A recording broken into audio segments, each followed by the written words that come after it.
La personne que vous voyez apparaître sur votre écran là, il est pour moi sûrement l'un des plus grands auteurs du 21e siècle.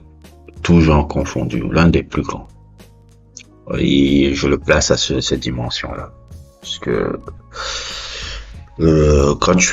quand tu regardes la différence œuvres, ça qui apparaît sur votre écran, ça aussi qui apparaît sur votre écran. Et le dernier le projet-ci aussi que je vous mets, dont je vais vous parler aujourd'hui, qui est un sujet que je voulais faire depuis très longtemps. Je ne savais pas encore comment l'aborder et tout. Et dernièrement, je me suis dit, ok, je vais regarder l'adaptation animée.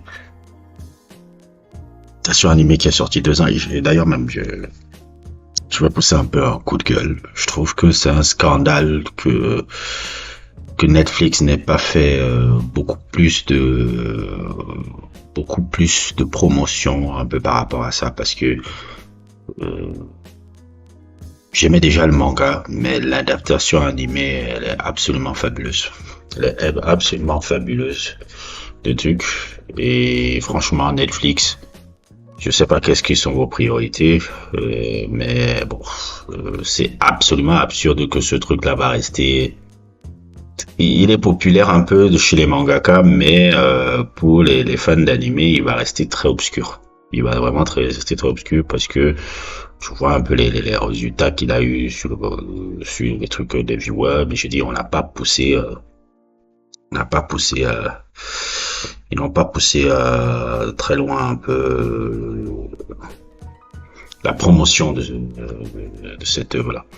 Et pour moi, Naoki Urasawa, voilà, est l'une des plus grandes plumes de l'histoire du 21e siècle. Il a une capacité, son écriture, parce que c'est ça qui ressort le plus quand tu regardes ses œuvres. Ses œuvres sont d'une écriture folle.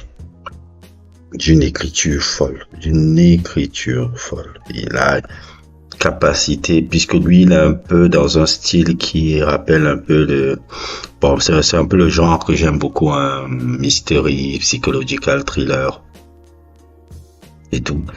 Il est un peu dans ce style-là, et son style peut ressembler beaucoup à un mix un peu dans son dessin, un mix un peu entre Osamu Tezuka et Katsuri Otomo. Osamu Tezuka, que vous connaissez, qui est un peu le père du manga moderne, le père du manga un peu moderne, et Katsuri Otomo, qui est un peu le maître de l'animation aussi japonaise. Vous connaissez ses œuvres légendaires que sont Akira, ou bien même encore des trucs un peu comme un peu Fireball, un peu plus obscur, un peu comme Fireball. Si je me trompe pas aussi, il y a Domu aussi que j'aime bien de Katsuri Otomo, qui sont des œuvres géniales un peu. Le truc et le style de dessin de Naoki Urasawa se rapproche beaucoup de ça. D'ailleurs, même mon collaborateur avec qui on avait sorti le manga Oblivion, il est toujours disponible sur Amazon et tout.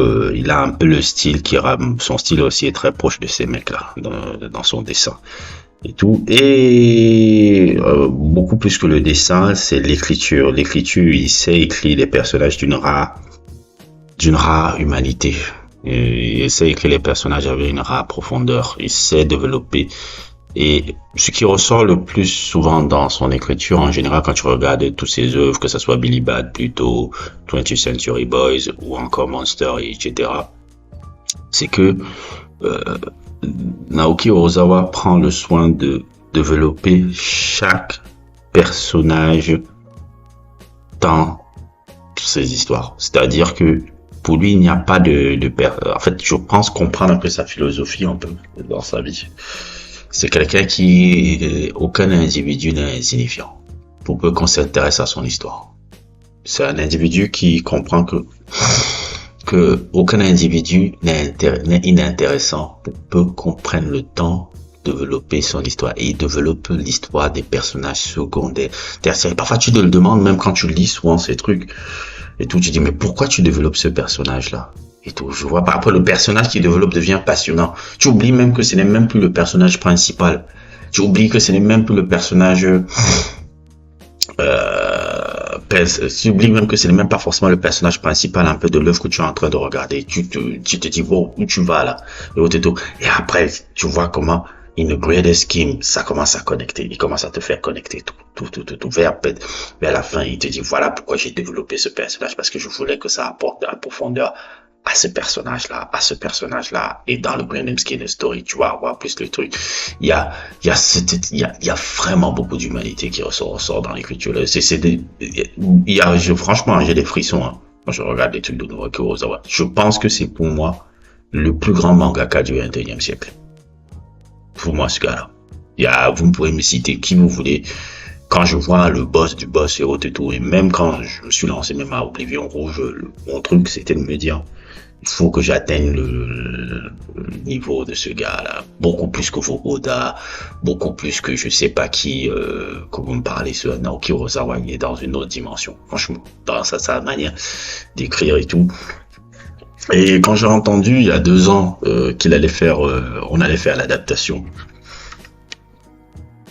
animée de Pluto, je me suis dit wow, ok, voilà des années que j'attends qu'on fasse l'adaptation de ce chef-d'œuvre du manga des années 2000, puisque le manga a commencé en 2003 et après il a fini en 2009 et tout. Et moi qui sais, j'étais fan de ce manga depuis des longues années. Je disais, j'attends qu'ils fassent un peu une adaptation animée, comme j'attends encore qu'ils fassent l'adaptation animée de 20th Century Boys et qu'ils réussissent cette adaptation-là et tout. Et je pense que c'est la même équipe qu'on doit prendre. S'il y a une adaptation qu'on doit faire un peu sur 20th Century Boys et tout, dont j'essaierai de vous faire un sujet aussi un jour. C'est la même équipe qui a travaillé sur l'animation de Pluto. Je crois qu'on doit prendre la même et tout, parce que je crois que cette équipe-là a compris l'essence même des œuvres de Naoki Urasawa, et que comme la manière dont elles l'ont fait dans Pluto, elles peuvent encore le faire magnifiquement bien dans 20th Century Boys. Et quand j'ai entendu ça, il y a 2 ans, en 2023, j'étais un peu sceptique un peu. J'étais content, mais en même temps sceptique, parce que je dis c'est une production Netflix. J'espère que ils vont pas apporter un peu, ils vont laisser un peu carte blanche dans la direction artistique à ces gars-là, et qu'ils vont pas essayer d'américaniser un peu le truc. Ça me faisait peur et tout. Et ça m'a pris 2 ans après de le regarder, parce que je me rappelle, j'ai dit, ah ouais, c'est sorti, mais ça fait pas de buzz. Ça m'a un peu truc, d'où mon problème un peu sur le manque de succès un peu de cet animé-là. Ça a pas fait de buzz. Après, je me suis dit, je vais le regarder cette période de Noël, tout un peu cette période de fête, et je vais un peu le regarder. Et en le regardant, je vais voir un peu comment ils sont trucs. Déjà, ce qui m'a rassuré, c'est que quand il y a 8 épisodes, c'est 8 épisodes de 1 heure, 1 heure, 1 heure. C'est littéralement c'est même pas des épisodes, c'est des épisodes qui sont littéralement des films, puisque c'est vrai que le manga est long. Le manga on couvre une œuvre ici 8 chapitres, et le manga suit vraiment un peu les 8 volumes en fait. Les 8 volumes, je voulais dire. Le manga couvre vraiment les 8 volumes, 9 volumes, et je me suis dit, ok, j'ai vu les 1 heure, et franchement, j'ai été bluffé parce que l'équipe de, si je me trompe pas le nom, Toshio Kawaguchi, et ceux qui ont participé aussi à l'écriture du screenplay un peu, Aisuke Yamashita et Tatsuro Inamoto, qui sont un peu qui viennent du studio M2. Ce studio-là, je ne le connais pas et tout. Je sais pas si c'est un studio qui a travaillé par le passé avec Naoki Urasawa qui a travaillé sur des sujets un peu de Naoki Urasawa par le passé. Et franchement, ils ont réussi à faire vraiment un très très beau travail. Très très très beau travail un peu pour retransmettre un peu ce que ça a été ce manga. Mais après avoir parlé un peu de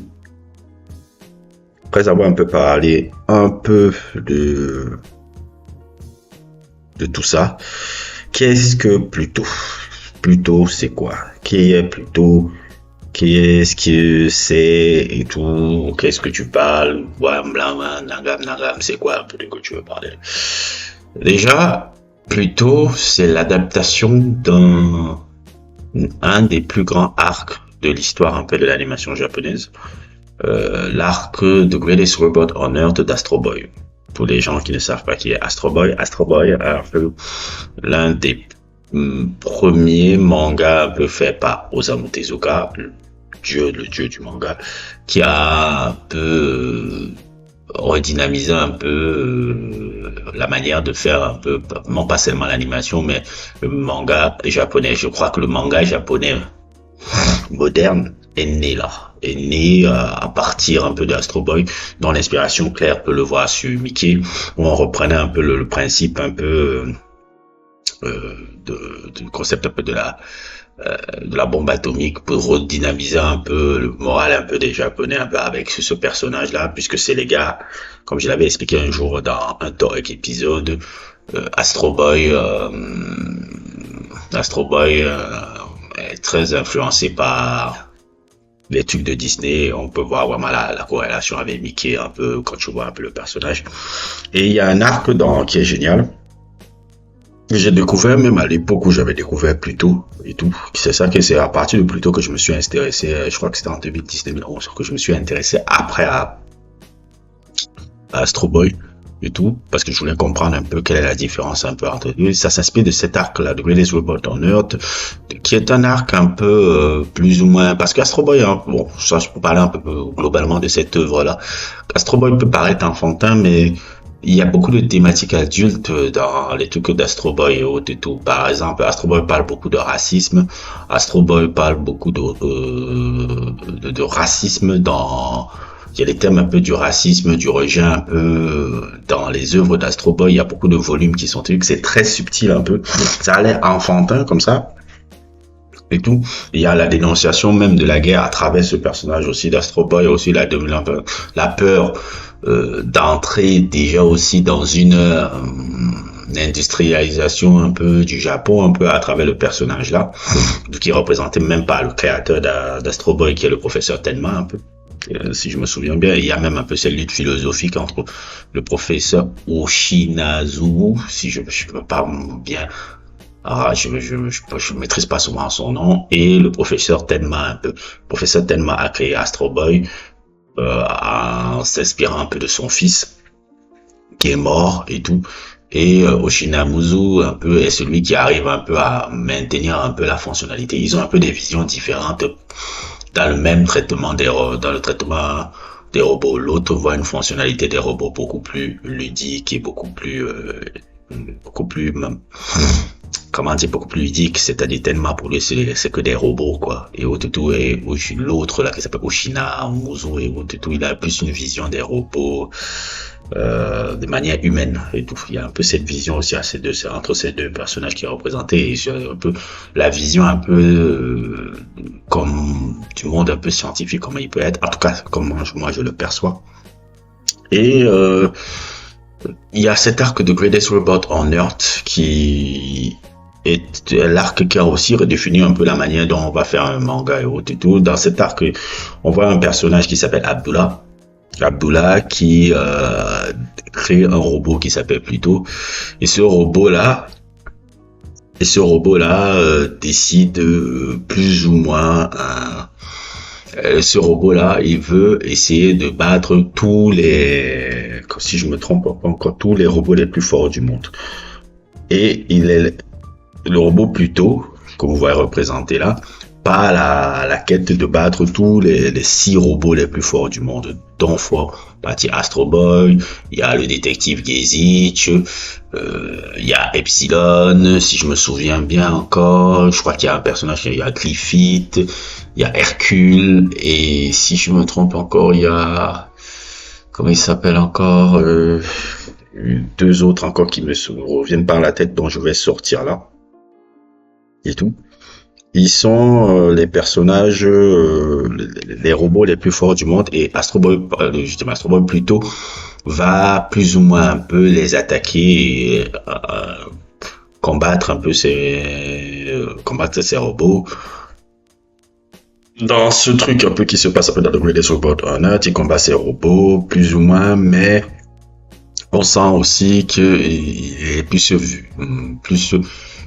victime aussi de son maître qui est Abdullah, qui le force à faire des choses qu'il n'a pas forcément envie de le faire. Quand je me rappelle un peu encore l'animé, il le force à faire des choses qu'il n'a pas envie de faire, et ça se termine un peu avec un discours un peu plus ou moins un peu de montrer comment l'homme utilise souvent les machines à son but égoïste, puisque le personnage de Pluto n'est pas vraiment quelqu'un qui il a été créé juste pour détruire les autres, c'est pas sa faute, c'est sa fonctionnalité. Et globalement ça finit un peu avec ce ton là, et ça finit plus ou moins un peu avec un ton optimiste, on va dire, un ton optimiste un peu, qui essaye de voir que si on fait des efforts et tout, robots et humains peuvent pouvoir vivre c'est-à-dire on peut essayer à ce qu'on vivait dans un monde plus ou moins joyeux. En gros, la fin de Greatest Robot on Earth, c'est un peu ça. Naoki Urasawa, qui a été énormément influencé par cet arc-là quand il était jeune et tout, a toujours eu un rêve de pouvoir adapter cet arc-là. Et pendant de longues années, puisque c'est le fils, je sais plus comment s'appelle, le fils de Tezuka qui détient les droits maintenant de toutes les œuvres de son père, puisque Tezuka il est mort en 1989, et le fils de Tezuka détient tous les droits de son père. Il lui disait un peu que Coco, je vais adapter l'œuvre de ton papa et tout. Donne-moi les droits un peu pour que je puisse le faire. Ça a duré peut-être de longues années avant qu'il l'accepte et tout. Et finalement, à un moment donné, alors le fils de Tezuka l'a accepté qu'il adapte le truc à une condition que il écrit une histoire qui est un peu différente de son père, que le style de dessin soit différent et que tout soit un peu plus différent et tout. Et c'est là où Naoki Urasawa alors aborde justement l'œuvre de l'arc là dans une autre approche beaucoup plus psychological thriller, là où l'autre était beaucoup plus aventure super-héros, l'autre devient un truc beaucoup plus psychological thriller, beaucoup plus un truc de mystère, puisque c'est le style un peu que Naoki Urasawa a. Et le point de vue change. Au lieu qu'on s'intéresse à Astro Boy comme point de personnage principal, le personnage principal devient le personnage Gezid, qui dans le Greatest Robot on Earth n'a que une ou deux apparitions, plus ou moins un truc. Et il apporte un peu ces nuances-là avec le personnage de Gezid et tout, et le personnage de Gezid, ça donne vraiment un thriller policier qui se rapproche beaucoup, je pense un peu, il y a beaucoup d'influence par rapport à ça. J'ai eu l'impression de regarder, tu as l'impression souvent de regarder Seven, quand le film Seven de David Fincher a influencé plutôt, ça, il y a rien à faire.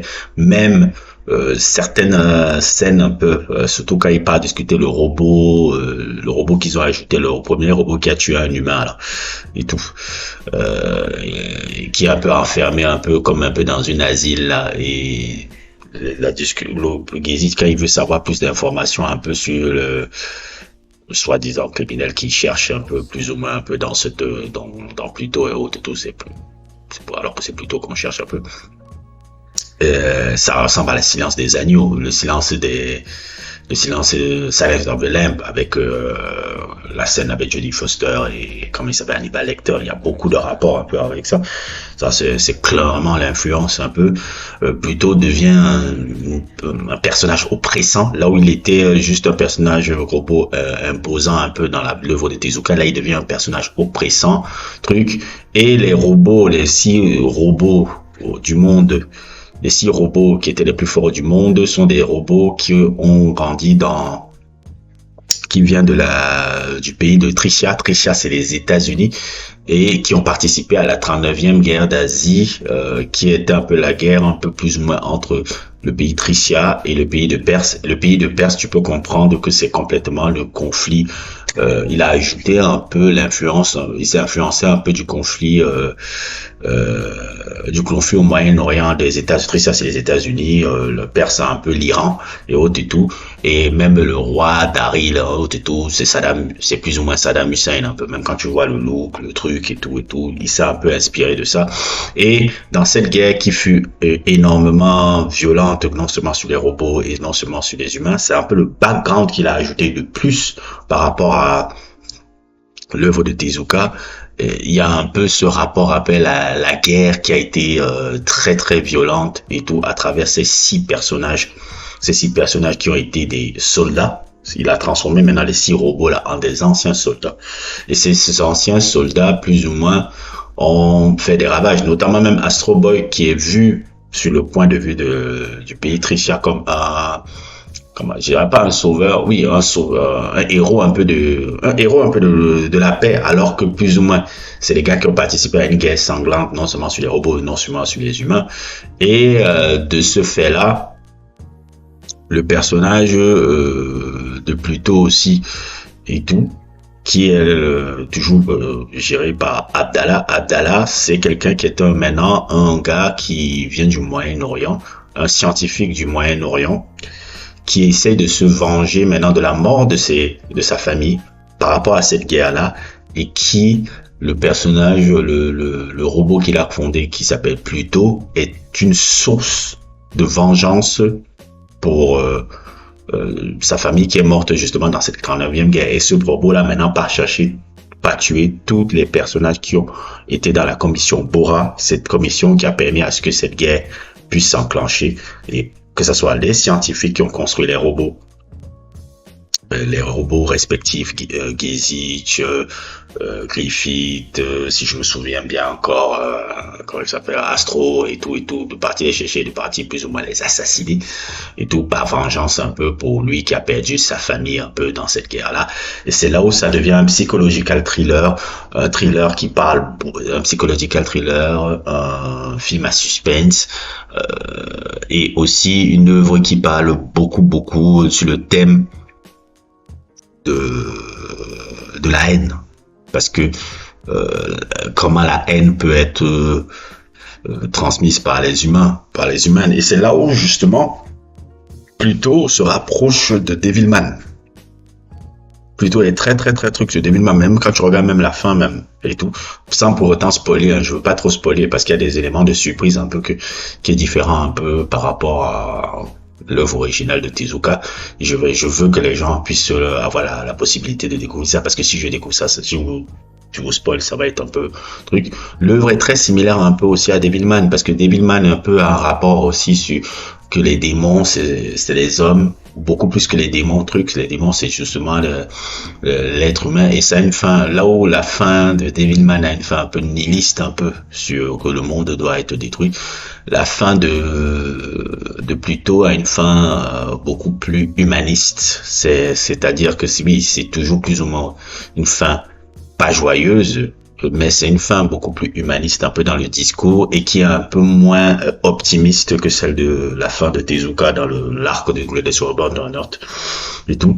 Et ça pose un peu ce questionnement là et tout, et c'est là où justement Naoki Urasawa a changé, il a apporté un peu sa touche un peu dans le thème du manga. Le thème du manga, c'est vraiment ça. Quand tu regardes le thème du manga de Pluto, c'est vraiment ça. C'est le thème de comment la haine, en tout cas comment je l'ai perçu, comment la haine que les êtres humains, parce que les robots aussi vivent ça et tout. Et c'est représenté justement par le personnage principal, Gizich, un peu, qui est très bien écrit, hein, dans sa profondeur et sa justesse, même quand tu comprends même certains éléments dont je veux pas spoiler là, parce que je pense que vous devez le regarder et tout. Le thème vraiment de la haine est développer des êtres humains qui se transmet aussi chez les robots, parce que les robots ne font que répéter plus ou moins, les machines ne font que répéter plus ou moins les mêmes travers un peu que les êtres humains, puisqu'ils essayent de plus ou moins imiter ce qu'ils font. Et tout, même le personnage d'Astro Boy encore, écrit par Naoko Ozawa, a beaucoup plus encore de profondeur. Je dis pas qu'il est basique hein, dans la version de Tezuka, mais il a vraiment beaucoup plus de profondeur aussi dans l'humanité qui dégage. Beaucoup la relation encore professeur Tenma et Oshinawazu, je sais plus comment il s'appelle encore l'autre gars là, qui est aussi développé en termes de profondeur là-dedans. C'est vraiment une œuvre dense. Hein. C'est vraiment une œuvre dense, plutôt. Plutôt, c'est le testament vraiment du génie de Naoki Urasawa. C'est vraiment le testament du génie de Naoki Urasawa sur l'écriture, le truc, et de montrer comment on peut réécrire un arc, un manga à une interprétation beaucoup plus personnelle encore et tout. Il te transforme un truc qui est de l'ordre d'un manga presque de super-héros à quelque chose de politique, social et avait un discours humaniste très très beau à la fin. C'est c'est vraiment le testament du génie de ce mec-là. En tout cas, c'est une œuvre en tout cas, c'est un animé que je vous recommande. Je vous recommande fortement. Pour moi, c'est l'un des meilleurs animés qui m'a été donné de rencontrer, de voir depuis ces 10 dernières années. Franchement, ils ont vraiment fait du bon boulot. L'équipe de studio M2 là, ils ont fait un excellent boulot. J'espère que ce sera le même studio qui fera 20th Century Boys et tout. Je vous conseille de le truc. Ce sera mon sujet Patreon un peu. Nouveau sujet Patreon un peu de ce mois de janvier. N'hésitez pas à liker, n'hésitez pas à vous abonner et à plus pour d'autres aventures.